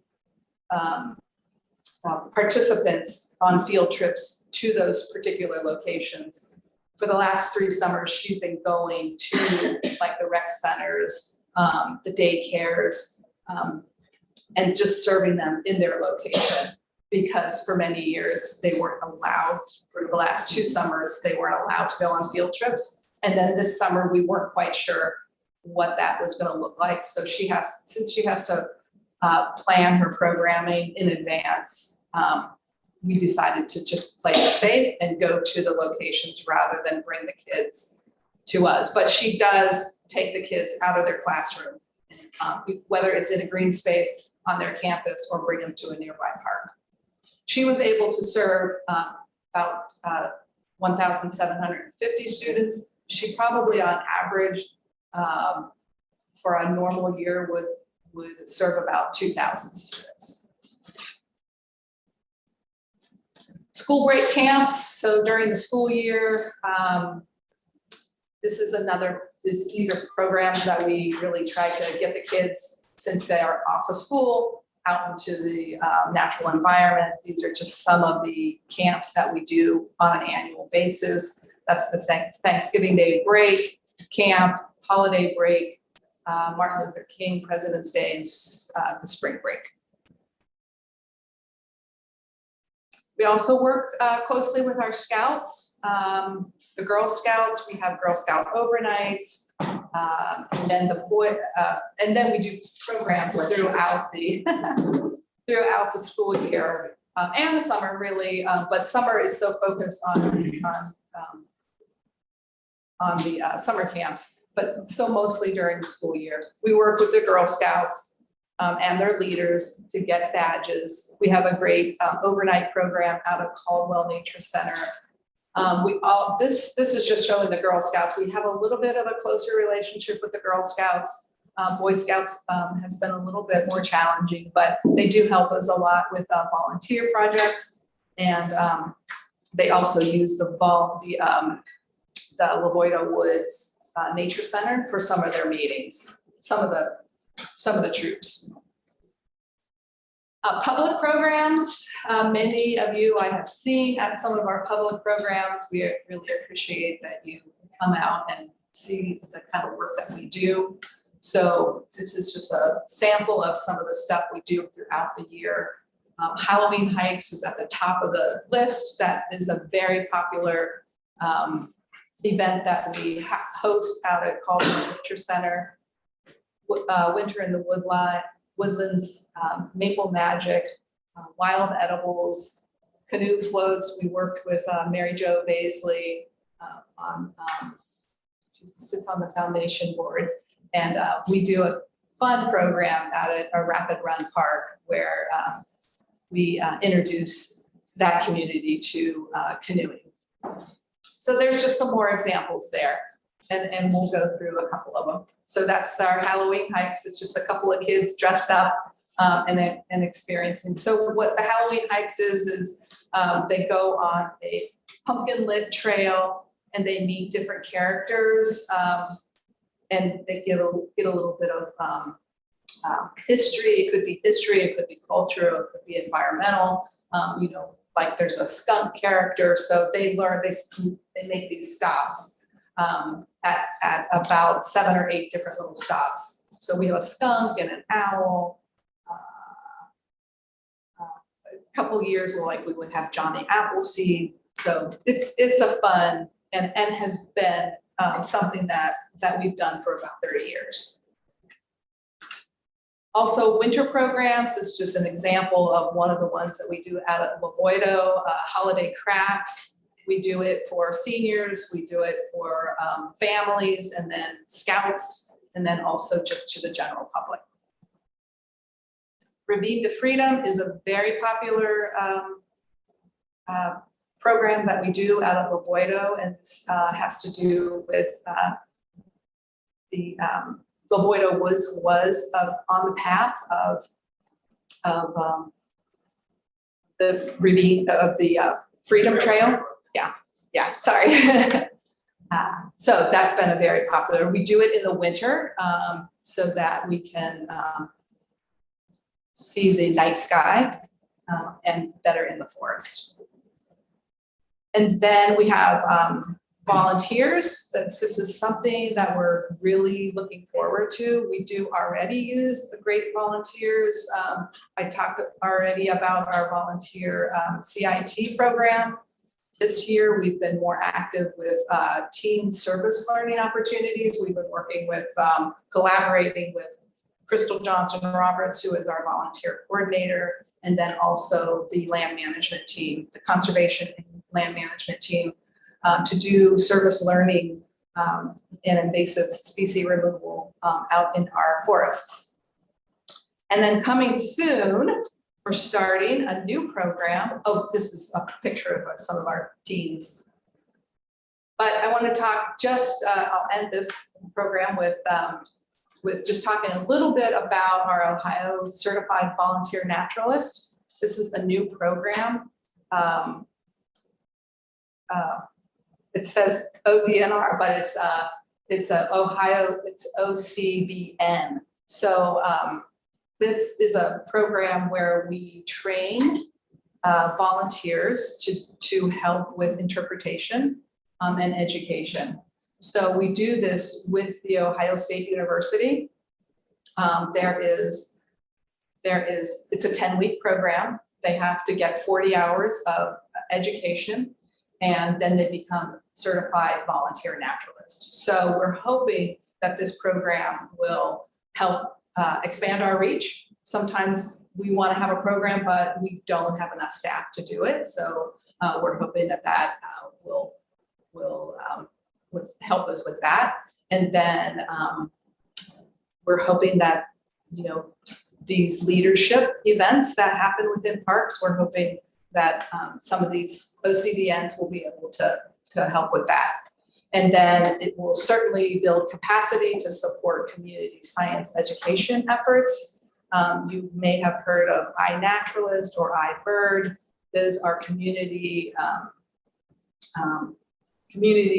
endeavors that we can learn more about what's in our natural environments in our parks. And then develop advocates to really protect, restore, and interpret our natural resources. So we're really looking forward to that. Michael George is doing this program along with Laura Wardlow.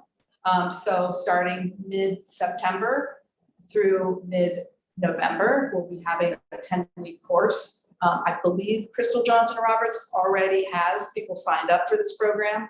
We're going to start with 20 people, and we'll see where it goes from there. Isn't this going on Saturday? Right? I believe this group is meeting Saturday. Correct? Yes. So, sorry. My last slide was questions, but I don't see it. So there is a 40-hour requirement for the education piece of it. So they do 20 hours of online. This is a pilot for OSU. It used to be in person, but they have developed an online 20-hour program. So what the OCVNs will do is review 1 week at a time, and then they'll go in the field with our staff, and then also local speakers on whatever topic it is, like it might be water or geology or fossils. So there's a 10-week program and we'll cover lots of stuff. But then, so it is online, 20 hours, and then 20 hours in the field. And then each year, the OCDNs will need to have 20 hours of CEUs. So they either need to volunteer or they need to do more education to keep that certification. But the certification is through Ohio State University. It's fun. It'll be fun. Yeah. I think it'll be How fun. understaffed are you? Well, luckily this year, we're bringing on 4 of our camp counselors. So they'll be working all year round with us. We are short-staffed with administration, assistant manager, I'd say 3 or 4 spots of full-time. It has been a struggle a little bit hiring people the last couple of summers for our summer camps. That it's an 8-week camp and we just haven't had the quality candidates that we have been getting. So we're hopeful that next year that'll change a little bit, but. You know, I think your presentation shows the number of kids that we touch programming every year. And I think one of our challenges is to communicate that. Sitting on the CRC board, we talk about it all the time. There's a lot of visibility with the city management, as well as the community.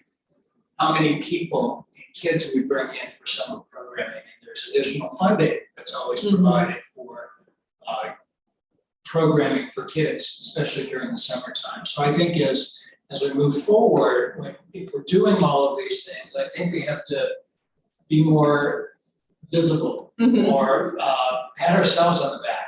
I mean, you guys do a lot of work and touch a lot of kids. Yeah. And I think people in the city need to understand what we're doing. We're not just cutting grass, we're actually programming for kids in our system as well. Yeah. Thank you for saying that, Jim. It is something that we feel like we really need to promote and toot our horns about. And thank you, Steve, for, having us be the first division to come and talk to you about some of the stuff that we do, some of the great work. Any other questions for Jennifer? No. Thank you very much. Thank you. I don't know if I went over 10 minutes, but.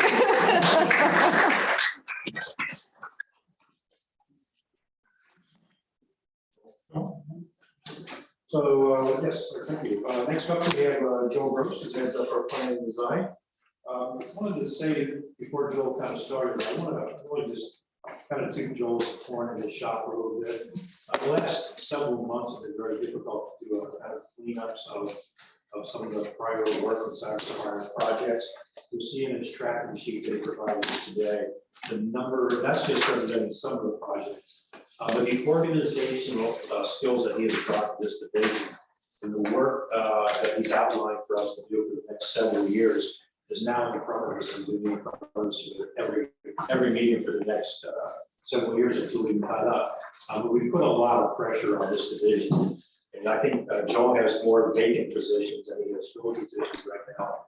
For his division to accomplish the amount of work that he has in the last couple of months, I just cannot thank him and staff enough. And I think it's really going to kind of align us for the future and understanding what our capabilities are and what we can and can't do now, and what we can do in the future. So Joel, thank you for what you've done. And Joel, before you start, Steve said that we put a lot of pressure on you. Please do not let the board. We don't want to pressure you. I tell you from me. Don't pressure him, Steve. What you've accomplished, even in just this one piece of paper, is something that we have been begging for years. You and your staff have taken us already during the time that you've been here a great deal forward in managing all of the work there is to do with Cincinnati Park. So I'll turn it over to you to give us an update, but please, we're here to help support you. We want to do what we can to make sure that we appreciate all the efforts that you've put in already. And we want to make sure you get the staffing that you need. And from that, we know this is not going to happen overnight. The fact that it's on one piece of paper is a great accomplishment, and we know this is not capable of being done overnight. So any pressure from us, it's only appreciation and not pressure. So with that, I'll turn it over to you. Thank you, Commissioner and Director, for the kind words. Appreciate it. Good morning, Commissioners. It's great to see all of you. As you both said, we're doing a whole lot of things with limited staff. Most of that kindness that you portrayed right there should be directed at my staff. Both Matt DeBona, Chris, Paul Tonis, all of them, as well as finance folks, Craig and Patricia, Rocky helping with things, and Jimmy certainly guiding the way, Steve as well. We couldn't be anywhere without all those folks. Chris and Matt work hard every day, sometimes completely out of their specialty, but you give an engineer, an architect, and a data analyst specialist some time and a mission, and we will do everything we can to get it done. So we'll do our best to continue to do so. So we wrote an update. I'm going to try to give you that every month as we continue to build this brain that we're going to call a project management tracker, but it's turning into a whole lot more than that. Not only are we going to be able to manage our projects and our money, but now we're even looking at it as meetings I've had this past month have shown us. We have so many assets inside of the parks that are, I won't call them throwaway, but certainly high turnover pieces, seats for swings and things like that that need to be inventoried and kept, lights that we as parks people are responsible for taking care of. Those kind of things in a couple of meetings this month have come to my attention. So we're going to actually enact, after we get the project stuff sorted out, we're going to start a new initiative that I call an asset management plan. You guys have probably all heard that term before. Basically cataloging inside of GIS some of these pieces so that we can have those in inventory and help our storeroom folks even farther their ability to respond to problems. And you know, there's a cutoff for those kind of things. You get into areas where motors and things start to cost more than $5,000 or $10,000. You ask yourself how much of that you need on the shelf. But for things that we can do and we're going to do repeatedly, we're going to try to help our operations staff, our playground people, and people that manage those things get things faster so that that part of the logistical equation becomes much easier. So just to talk a little bit about the sheet, which is the front page of my report, what you see in this latest 101 project rendition, and what I was trying to accomplish this month is the two columns of the project ID and project doc ID. These begin to marry these projects with actual encumbrances, and this is what we're trying to get. What money have we already, and you all as a board of commissioners have approved? Where are we on those projects? Are we spending that money and are we doing the things that we've already committed to do? That is what we're trying to show in this sheet. And as you can see, from a planning and design standpoint, pretty much every project that we're working on has one of those two numbers. You can see, and what we've been trying to work towards is there is the necessity for a third number. And not to get too far in the weeds, but for an example, we want to make sure that as an individual project, you all are real-time aware of how much money is being spent. Even if we have to pull funds from several different sources, you still need one place to be able to say, if I spent, for example, $800,000 on a project out of one funding source, that should be the only place that you all have approved money. Sometimes I feel like we get in the weeds too many times about encumbrances and all of the city procurement process where we can make it simple on ourselves by taking a hold of that and just showing you in one step how to take care of those projects so that you're informed really on what a project is costing instead of coming into it after the fact to build an encumbrance. So that's where we're trying to go and get a real-time understanding of the funds. We're very, very close to getting there. As you all know, ETS was down for the financial shutdown at the end of July, so that's put us back a couple weeks. Matt and Craig are working every single day with ETS folks to help build custom reports that will help us inform this table every single week. So we're trying to get to a point where we know inside of our projects how much money we have and what we have available to spend and start new projects. Definitely for you all on a monthly basis, but internally maybe even at a weekly basis. So that is essentially the project's progress that we've made this month on this report.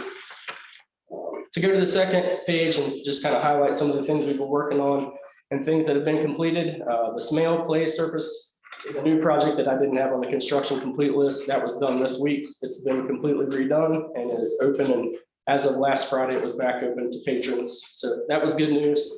The only other one I want to mention in the construction complete list is Mount Echo. Adelita has gotten pretty much everything under the contract done for that project, but they still need to come back and install new parking blocks, and we have a little bit of surplus in the area, so I may try to add a couple other problem areas to get the most out of our contract since we have those available funds. Those 5 projects that we listed are complete.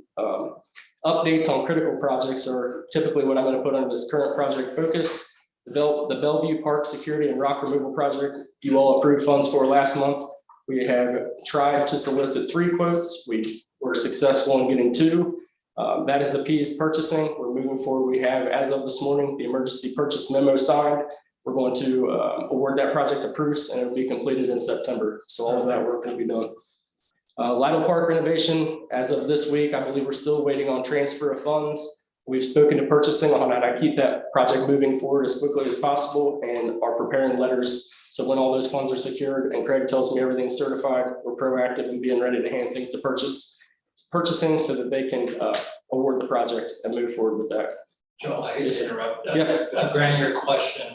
Is it a separate contract to move the one tree, or is that part of the master contract? It's part of the master contract, Jim. It was we allowed it as an alternate. As you all know, there's pretty much only one firm in the country that can move it in this capacity. Yeah, right. We know that those folks have been chosen and are working with Bruce already as far as they can be coordinated wise without being awarded the project. Everyone is aware that that is the case, and they were the ones that bid on it. And Yes, I sir. only ask this for informational purposes. Whenever you get an idea of when that tree will be moved. Absolutely. If you could shoot us an email. Yep. It's unfortunately one of those things that we hear a lot about. Yes, sir. We reviewed the. I want to watch it. Yeah, absolutely. Exactly. We will ensure it. My estimation on that would be October, November of this year at the earliest. As the later it gets in this, from what I'm learning, the later it gets, there's a dormancy period where the tree is not trying to draw in all the nutrients. That ends sometime in early February. So that's kind of our window. As soon as we can get rolling through there, get that out of the way and get moving. So we will let you all know and probably be down there standing with you. Yeah. International Friendship Park rebuild, thanks to Forever Green and excellent cooperation with Greater Cincinnati Waterworks. Forever Green has already got the emergency irrigation in and operational. Scott Benz and I checked it last week with Chris McGee, just walked through, everything was to our satisfaction. So that piece is back in operation.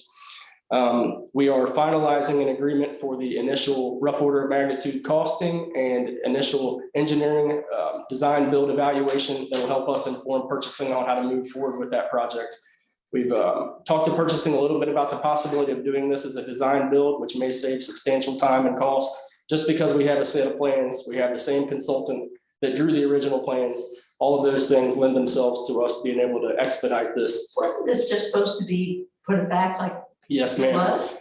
Absolutely. The one thing we have to check when we redo this, even when we're trying to do this design build, is to make sure we're following all the life safety things that may have changed in the 20 to 22 years since that park was built. So as a minimum, we have to do a safety analysis to ensure ADA compliance.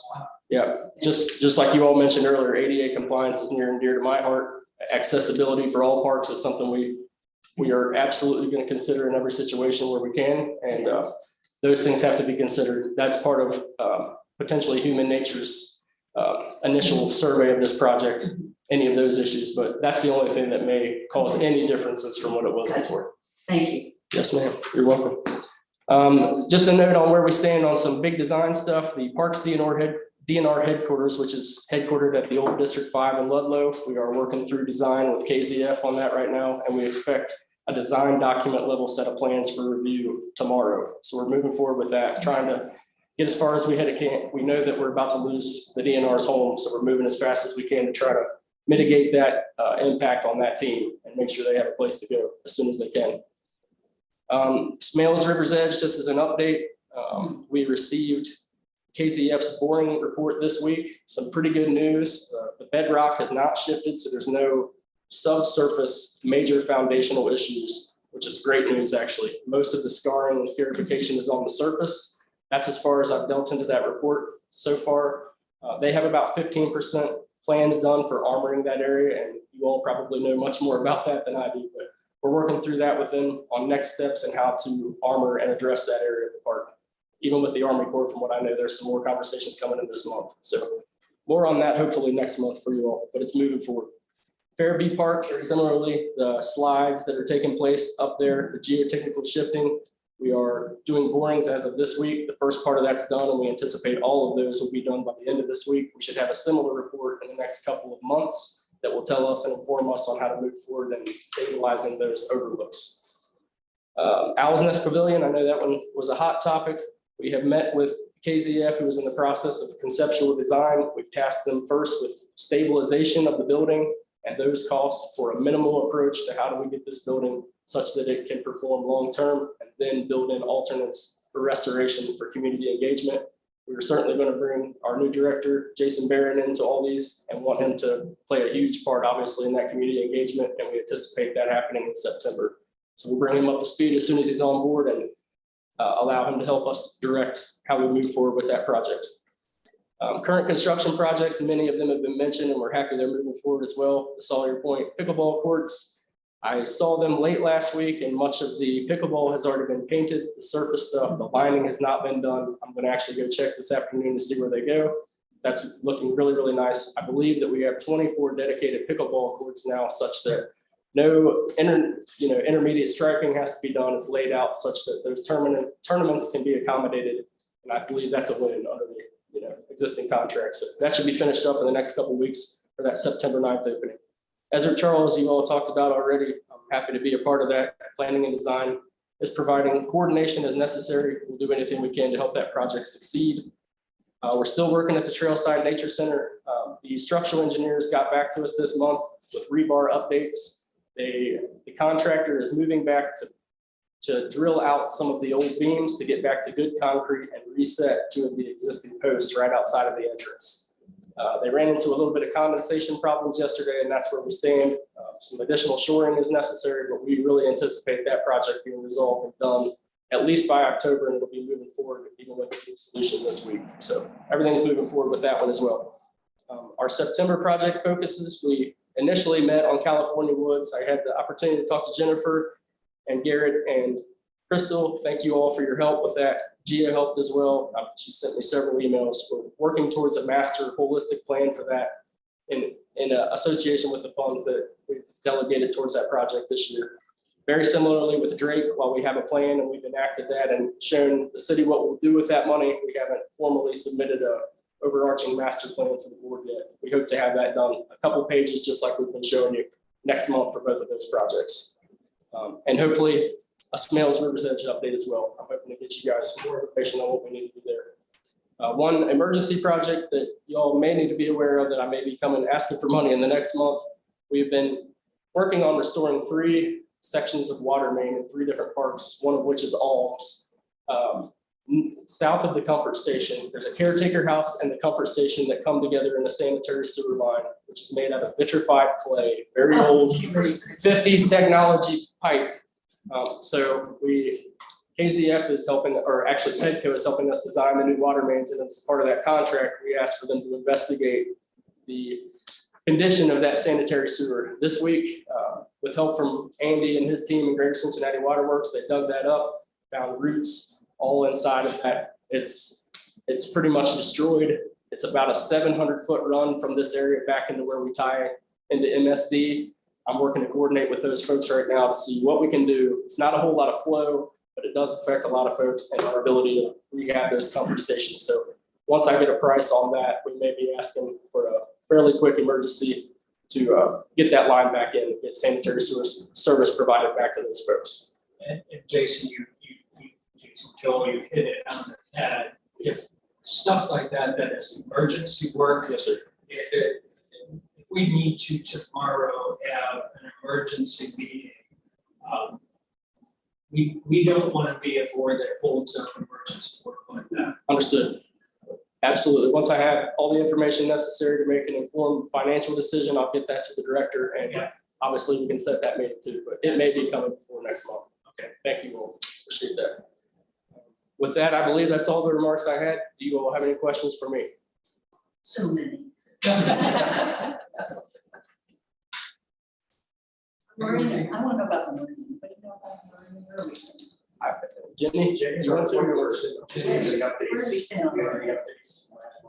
So we are meeting tomorrow to really start our negotiations and finalize the contract. Noel is working on the initial draft, we're working on the term sheet. And we do have a meeting scheduled to talk about the first subject, is making sure we get through the permitting process of that, which Hafner and Sons have done a great job in completing that permit. So we are going over to make sure we have everything in line to be able to submit to the Army Corps. Some of those pieces will need to be in the future because they are reliant also upon finalized design, which technically can't start until we have actual contract. So we're working through those timelines as far as which one can come first, or which one should be coming first. So if we had tomorrow a signed operating agreement with Hafner, we still couldn't start the day after tomorrow with any work down there until we are assured that we're going to get Army Corps of Engineers permit to operate. Is that correct or not? I can talk on that a little bit, Jenny. It's the cart before the horse, either way you look at it. The permitting part of that, fortunately, Commissioner, is only 120 days now, only I say, but that is a great improvement from what they were telling us to begin with. And that is in keeping with what I saw pre-COVID in my previous experience, 90 to 120 days. What they have to produce in that time after we have an agreement for them to begin design is the things that we need to review to make sure that's viable. All the same kind of conditions, the safety things, all of that needs to go into connections to utilities, all of those things that have to be vetted internally with planning and design and parks to make sure they're marrying up. We'll help with that as much as we can, but day after tomorrow, that's the only reason essentially is we have to have the design from Hafner to the point where the Army Corps knows all of those things have been covered, that they can check those boxes to issue the permit. That's essentially what it is. Like, we have to have money in place for Hafner to begin the design to get to the level to finalize the permit. That is the order of operations, and it's a conundrum sometimes. And I would like to add that Hafner is not sitting by just waiting. They have actually made some of those connections with MSD and Waterworks to understand, what would be needed. And that's also part of our discussion tomorrow. So they're trying to be as proactive as possible. So once that contract is in place, that there still won't be that, delay. So. Any questions for Joe? Remind me what our construction window is in the river. Is it summertime? It's not spring, right? Not necessarily spring. I mean, spring is a high flood season between. We gotta wait for the water level to kind of recede at that kind of cool stage, and so you have that kind of summer, early fall. Yeah, that season usually is a late February to late May, I would say. March is probably the strongest. Yeah. However, my experience has always been outside that window, so it's hard to predict, I will say, but that's the typical. Any other questions for Joe? Thank you again. Okay, we'll move on to the director's comments. Where's yours? I have a couple items. First, we have some listeners that I'd like to recognize as part of our Wolf replacement project. As you know, we've been working to replace the statue. We have a great working group that's been assembled and been very, very helpful. With us today is Joe Geraci, I think his wife, Marcia, is that right? And here to answer any questions we may have. So, and I want to also thank Jennifer and the foundation, but our working group has been Joe Cita, Joe Geraci, who I mentioned, Jenica Bass, who's on the line, and Joe Mastoraro, who has really done a lot of great work for us. What we've determined with the help of local artists in this working group is that the most efficient and effective way to replace the statue is to take the base and ship it overseas to Italy. There, it'll be recast and basically recreated and then shipped back. One thing that we've learned along the way is how do we match up the materials to get the same patina look, and how does that process work? Well, we're also shipping the palls. Actually, they're taking one of the palls back, one of the working group, to Italy, so they can see the metallurgy of how it's been made up, what composition of tin and what composition of bronze, to give it that same look. And then that will be melted down into the new cast, so that we have some of the old with the new. I can't thank the group enough for what they've accomplished thus far. We estimate that the replacement cost of shipping it over there, getting it recasted, and getting it reestablished in place is around $50,000. So the foundation has agreed to be in charge of that campaign. We'll know what that structure looks like in the next week or so when we start working and mapping that together. But again, can't thank this working group enough for what they've done and the contacts that they've had with folks overseas to make sure this is getting done. Some of the costs will get firmed up after the holiday season. Right now, everything is closed in Italy for the entire month of August. They open back up in September, which is, it's a great program. The only thing left to really decide. Investigation. Haven't heard anything as far as what's happening with that or any efforts toward. Or the reasons. So will it be the original cast? It will be the original cast. Yeah. They still have it. Huh? They still have the Joe can actually. Yeah. May I? Yes. And you've been sitting there for 2 hours, so thank you. So you. We're getting paid for this. I don't want to interrupt you. No, you're good, Joe. Thank you. My name is Joe Geraci, and my wife Marcia, and we were involved in what's called the Sons of Italy, the United Italian Society, and a lady by Jennifer Bass on the call. She is president of the Scaldo Association. I thank you very much for Park Board. I grew up in Oakley, and I was always loved going to Oakley Park. I proposed to my wife up the hill in Eaton Park, and we're always so impressed with all the work that the Cincinnati Park districts do. I'd like to mention 3 things quickly, please. First, I am the historian for the Sons of Italy group, and I have over 30 newspaper articles that describes why the she-wolf came to Cincinnati in the 1930s. If you ever want more information, I have that in hand. Also, you may not know of our groups. Judge Ron Piniota used to be our president, and many people do. The most thing that we do in the community is we are the backbone support for the Sacred Heart Ravioli and Spaghetti Dinner. So that's our biggest outreach to the community, is having that done. Also, because of my wife and I historical work, she's past secretary of the groups. We have been guest lecturers at Miami University. People there are very interested in the Italian culture in Cincinnati. And we go up every year and present to about 50 students about the she-wolf, about Cincinnatus, about why Cincinnati was so open to Italian people, such as Steve's family. Anyway, secondly, please, on June the 17th, you all know the wolf was stolen. However, until we got the police report, that was the second attempt to steal it. So the first report was not reported, but it was stolen on June 17th, and we were all devastated. Since then, we've gone to City Hall to meetings. Councilman Kremerding proposed a reward. It didn't get voted on, and there has been no evidence of where the wolf is, and no reward given, obviously.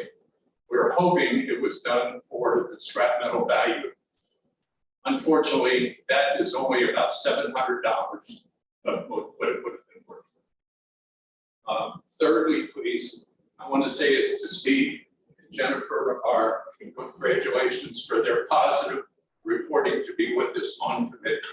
We have a number of people on the committee, concerned citizens, as well as people from our Italian groups, including Mr. Joe Sita, who is a commissioner of the Hamilton County Park Board, and he is gathering people to make donations with Jennifer's help.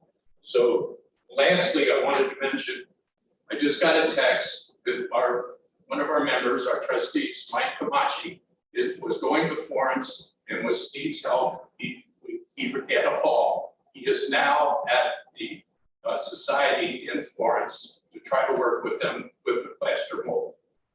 Your question about, is it a replica? It is a replica. However, I have found there are 11 statues of the she-wolf in the United States. Each one of them is a little bit different in design. But I did get a copy today of the plaster mold in Florence, and it looks pretty good to what we used to have.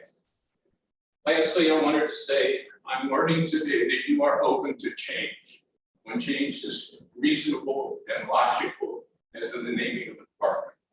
I've also learned today that we must push for something.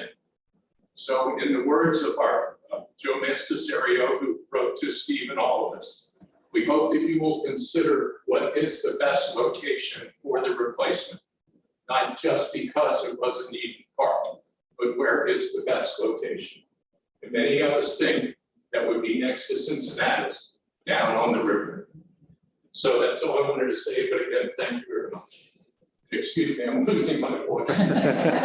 Well, thank you for coming. And, you know, it's when we get the statue redone, to come with a story with some of the history that you have, I think it would be an amazing story for Cincinnati to hear again. Take advantage of a bad situation with having lost it to bring to light some of the history of that statue and what it means. And we're all hoping that that statue will be in place in the year 2023, which is the 100-year celebration of our son's ability, which is called the Cincinnati Lodge.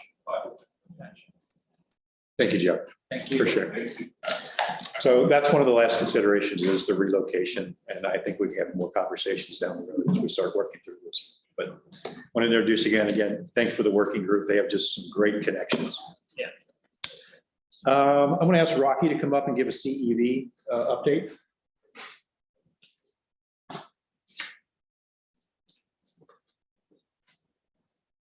Morning again. Just two quick things. Most of the other things that I had wanted to mention have already been talked about. One is to let you know that regrettably, we lost one of our retirees, longtime storekeeper for Cincinnati Parks, Trina Grooms, passed away. So we are all saddened by that loss. She worked up at Sitten, right up here. I didn't have any crossover with her, but it's clear she was beloved by the Parks family and enjoyed her time here, and folks are deeply saddened. I would also mention that Stephen Grooms, who works as a service crew leader in the East District, is her son. He's an employee of ours as well. So we're all sad by that. We want to thank our friends at the foundation who sent over a floral display on our behalf here at Parks. And then the other thing is that a lot of talk today about the trees and canopy. The fall relief program is right around the corner. We will open registration for high priority neighborhoods on this Saturday at 8 a.m. So we are, in addition to our normal marketing blitz on that, we're targeting the low canopy neighborhoods, and they'll have the opportunity for the first 2 weeks to get the tree.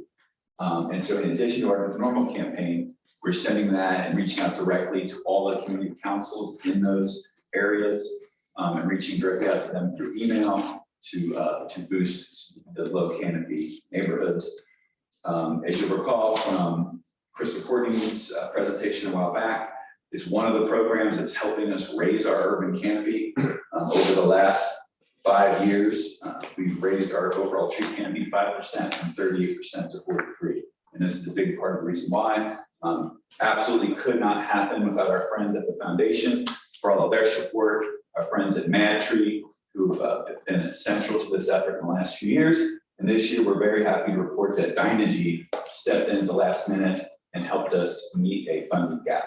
So we're thrilled to have their support.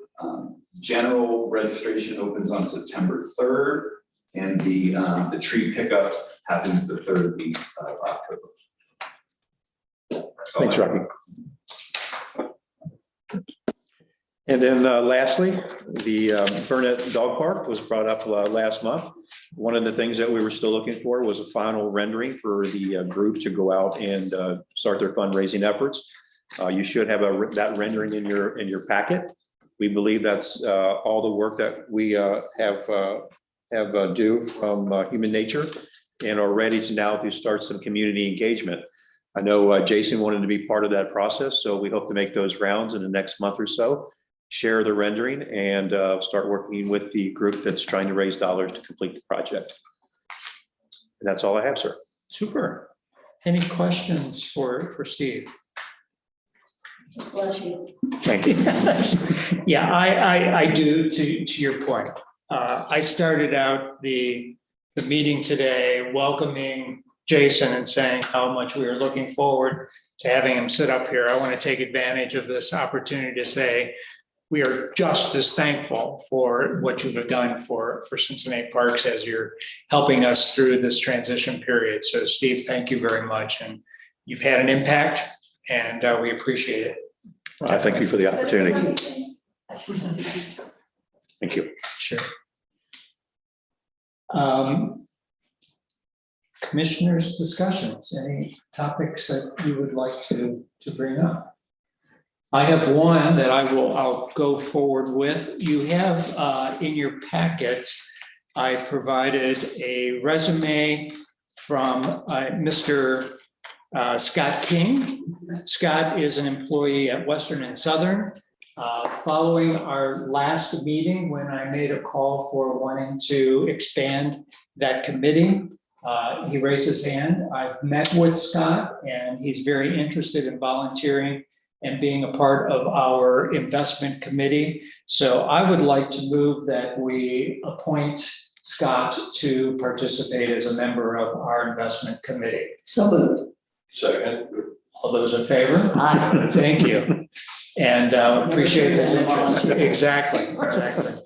Other things that you might have on your mind for the good of the order? Any questions, comments, issues? Great. Stephen, anything more? I do not, sir. Perfect. Well, again, I want to thank everybody that was participating today and appreciate the beautiful look of the park as we walked in today. It looks great, and thanks to the staff for all they're doing, keeping our parks looking that way. So with that, we